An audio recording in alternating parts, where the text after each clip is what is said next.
Hey everybody, it's Congressman Jamie Raskin. I'm calling out to all my friends across Maryland's beautiful 8th District and across the Free State and across the country for my favorite time of the week, Local Hero, when we get to salute the people in our community who are making life wonderful for people in our community, even during a hard time. And today, my local hero from Poolsville is my friend Tim Whitehouse, who's the executive director of PEER, the Public Employees for Environmental Responsibility organization, which has done so much for people who work in the government at all levels on environmental issues. And so, Tim, we want to salute you for everything that you've done for the environment over the course of your career, 30 years working on environmental issues in the government and in the business sector and in the not-for-profit sector. And we want to salute you especially for everything you're doing for our environmental workers in the government today. So you're our local hero. Thank you. Thank you, Uh, Congressman. so for the week of April 25, so look, it's a tough time for a lot of our federal workers. Tell us the kinds of stuff that you're working on right now. I know that Pierre has done a lot of work to help whistleblowers and people who are making sure that environmental laws are being observed. So what are you doing? Yeah, yeah. So right now, obviously, we're very busy. We're working with people at the federal, state, and local level, but obviously the federal issues are consuming us. So there have been a number of employees throughout the government that have been illegally terminated. We are also working on specific instances of Doge, Elon Musk's group that are penetrating the government and representing employees who have been targeted by Doge. And we're also working on some interesting First Amendment issues.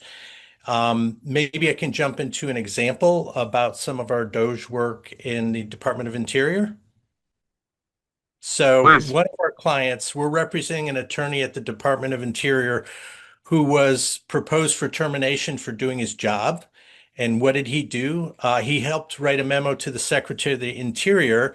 He was asking the Secretary to approve access for three unqualified Doge affiliated people who wanted administrator access to 53 federal agencies, including the Supreme Court, for their personnel and payroll records. And so he wrote a memo. For that, he was proposed for termination, and his actions were deemed objectionable, subversive, and obstructionist in writing, and his proposed removal. So we're working with federal employees across the government to fight back against this takeover of the federal government. Wow. And so are you actually representing that person Yes, with we are respect to their, legal yes. proceedings? Yeah. Yeah, so we have about 12 staff, most are attorneys. And so not only do we represent them in whistleblower claims, we also represent federal employees in First Amendment rights and different civil service laws.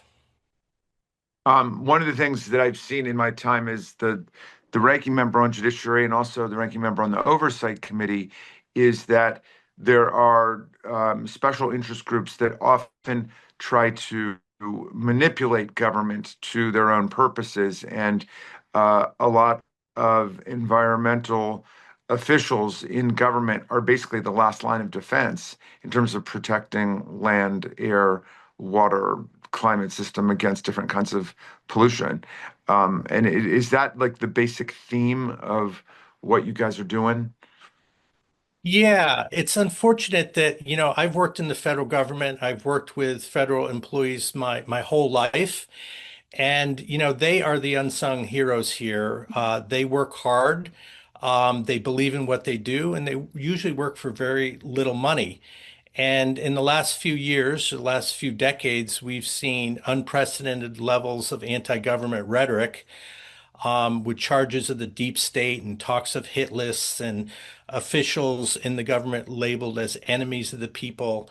And so we are now seeing those mass firing of civil servants for their perceived disloyalty, and they are by nature nonpartisan. They work hard and they provide important functions for American people.